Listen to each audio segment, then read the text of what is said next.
Baloch liberation army यानी BLA ने पाकिस्तान के बलूचिस्तान में जाफर एक्सप्रेस को हाईजैक कर लिया है। इतना ही नहीं, बलोच आर्मी ने ट्रेन में सवार सभी यात्रियों को बंधक बना लिया है। बलोच एक्सप्रेस आर्मी ने सोशल मीडिया पर ट्रेन को हाईजैक करने की जानकारी दी। ये घटना उस समय घटी जब जाफर एक्सप्रेस पाकिस्तान के दक्षिण पश्चिम बलूचिस्तान प्रांत के क्वेटा से खैबर पख्तूनख्वा के पेशावर जा रही थी। बलूच लिबरेशन आर्मी ने सोशल मीडिया पर बयान जारी कर कहा है कि मशरफ धादर बोलन में ऑपरेशन को अंजाम दिया गया, जहां उसके लड़कों ने रेलवे ट्रैक को उड़ा दिया। इसके चलते जाफर एक्सप्रेस को रोकना पड़ा और ट्रेन को नियंत्रण में लिया गया है।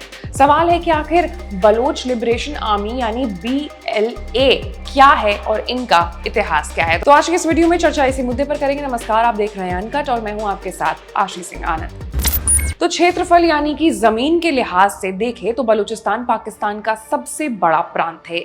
इसकी जो सीमाएं हैं वो ईरान, अफगानिस्तान और अरब सागर से लगती हैं और अरब सागर से बलूचिस्तान की जो सीमा लगती है वो बलूचिस्तान में आतंकी हमले की सबसे बड़ी वजहों में से एक है।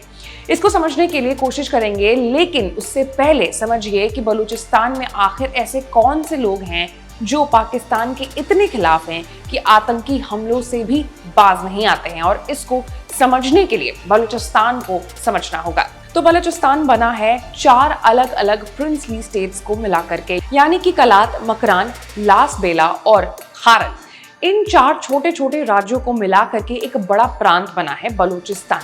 जब भारत और पाकिस्तान का बंटवारा हुआ तो जिस तरीके से भारत में कई रियासतें थीं, उसी तरीके से पाकिस्तान में भी कई रियासतें थीं और वो रियासतें भी पाकिस्तान में न जाकर अलग ही रहना चाहती थी। लेकिन जिस तरीके से भारत में सरदार पटेल की पहल पर सारी रियासतों का विलय हुआ, वैसे ही पाकिस्तान में भी रियासतों का विलय करवाया गया। बलूचिस्तान की भी 3 रियासतें यानी कि मकरान, लास बेला और खारन को तुरंत ही पाकिस्तान के साथ विलय के लिए तैयार कर लिया गया। लेकिन कलात रियासत के मुखिया अहमद यार खान विलय को तैयार नहीं हुए। वह पाकिस्तान के कायदे आजम मोहम्मद अली जिन्ना को अपना पिता कहते थे, लेकिन ये भी चाहते थे कि कलात एक अलग ही देश बने, वो पाकिस्तान के साथ न जाए। लेकिन पाकिस्तान का दबाव था, तो लंबी बातचीत के बाद 27 मार्च 1948 को अहमद यार खान ने पाकिस्तान के साथ विलय की शर्तों को मान लिया। लेकिन अहमद यार खान के भाई प्रिंस अब्दुल करीम और प्रिंस मोहम्मद रहीम ने बगावत कर दी। दोनों बागी भाइयों ने मिलकर करीब 1000 लड़ाकों की सेना बनाई और उसे नाम दिया दोशत-ए-झालावान। इन दोनों भाइयों की सेना ने पाकिस्तानी सेना पर हमले शुरू कर दिए। पाकिस्तानी सेना ने जवाबी हमला किया और दोनों भाई भागकर अफगानिस्तान चले गए। लेकिन अफगानिस्तान ने भी उनकी मदद नहीं की, तो उन्हें कलात लौटना पड़ा और यहाँ आते ही पाकिस्तानी सेना ने दोनों को गिरफ्तार कर जेल भेज दिया।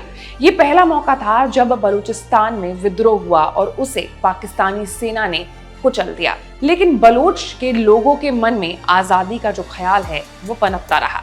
कभी नवाब नौरोज खान ने विद्रोहियों का नेतृत्व किया, तो कभी शेर मोहम्मद बिजरान मारी ने गोरिल्ला वॉर तकनीक का इस्तेमाल करके बलोच के लोगों को भड़काने का काम किया। लेकिन विद्रोहियों को कभी सफलता जो है वो हाथ नहीं लगी। आखिरकार 1970 में पाकिस्तानी राष्ट्रपति याहिया खान ने बलूचिस्तान को पश्चिमी पाकिस्तान का चौथा प्रांत घोषित कर दिया। इसकी वजह से बलूचिस्तान के लोग और भी भड़क गए। रही सही कसर जुल्फिकार अली भुट्टो ने पूरी कर दी और उन्होंने 1973 में बलूचिस्तान की सरकार को भंग करके वहां मार्शल लॉ लगा दिया। इस बात को बीते 52 साल हो गए और इन 52 साल में बलूचिस्तान में कभी भी शांति नहीं आ पाई, क्योंकि इन 52 साल में अलग अलग ग्रुप्स बलूचिस्तान की आजादी की मांग करते रहे, हथियार उठाते रहे, पाकिस्तानी सेना और पाकिस्तानी लोगों पर हमले करते रहे और पाकिस्तान इन हमलावरों को आतंकी मानता रहा। अब भी ईरान वाले बलूचिस्तान, अफगानिस्तान और बलूचिस्तान और पाकिस्तान वाले बलूचिस्तान को मिलाकर कम से कम 20 ऐसे ग्रुप्स हैं जो इन देशों की सरकारों के लिए आतंकी है। उदाहरण के लिए अभी पाकिस्तान में जो आतंकी हमला हुआ है उसकी जिम्मेदारी ली है बलूचिस्तान लिबरेशन आर्मी यानी BLA ने, जो फिलहाल पाकिस्तान में सबसे बड़ा बलोच आतंकी ग्रुप है। इसके अलावा Balochistan liberation front BLF Lashkar e Balochistan, Balochistan liberation united front, Baloch students organisation, Baloch national army, Baloch republican army और यूनाइटेड बलूच आर्मी जैसे संगठन हैं जो बलूचिस्तान की आज़ादी के लिए लड़ते रहते हैं। वहीं बलूचिस्तान में भी धर्म के आधार पर भी अलग अलग ग्रुप बने हुए हैं, जिसमें शिया और सुन्नी हैं, जैसे अंसार उल फुरकान सुन्नी बलोच मिलिटेंट ग्रुप है और ईरान के लिए आतंकी संगठन। इसके अलावा Jaish ul Adl, Harkat Ansar, Hizbul Furqan, Islamic State, ISIS Khorasan, Tehreek-e Taliban, Lashkar e झांगवी और सिपाह ए शाहाब जैसे ग्रुप्स भी बलूचिस्तान में आतंकी हमलों के लिए कुख्यात रहे हैं।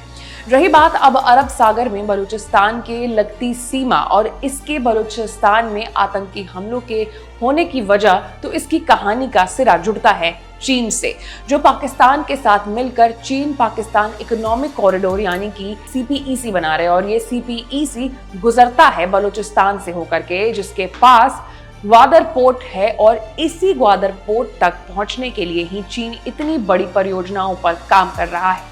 ऐसे में बलूचिस्तान के जो लोग पहले से ही पाकिस्तान से आजादी चाहते हैं, अब उनके ऊपर चीन एक और खतरे के तौर पर दिखाई दे रहा है। लिहाजा जब भी मौका मिलता है, बलूचिस्तान के संगठन कभी चीन पर तो कभी पाकिस्तान पर हमला करते ही रहते हैं, ताकि CPEC कभी पूरा हो ही ना पाए। तो अब शायद आपको बलूचिस्तान के बारे में, वो आतंकी हमलों के बारे में, उनके पीछे की वजहों के बारे में समझ बात आ गई होगी कि ये बलोच लोगों की आज़ादी का मुद्दा है, जिसके लिए वो पाकिस्तान के बनने के साथ ही लड़ रहे हैं। लेकिन पाकिस्तान को जब भी अपनी नाक बचानी होती है, वो इन आतंकी हमलों के लिए भारत को ही जिम्मेदार ठहराता है, जबकि हकीकत तो ये है कि भारत को तो बलूचिस्तान में कुछ भी करने की कभी जरूरत ही नहीं पड़ी है। वहां के जो संगठन है और जिसका नाम मैंने आपको बताया है, वो ही वहां के लिए काफी है, वो ही पाकिस्तान के तबाही के लिए काफी है। तो पाकिस्तान की तबाही हो रही है, पाकिस्तान के आतंकी पाकिस्तान के लोगों को ही निशाना बना रहे हैं और इन आतंकियों को पनाह देने वाला पाकिस्तान कुछ भी नहीं कर पा रहा है। ऐसे तमाम बड़े खबरों से अपडेटेड रहने के लिए हमारे चैनल को आपको लाइक, सब्सक्राइब और शेयर करना होगा। मैं थी आपके साथ आशीष सिंह आनंद।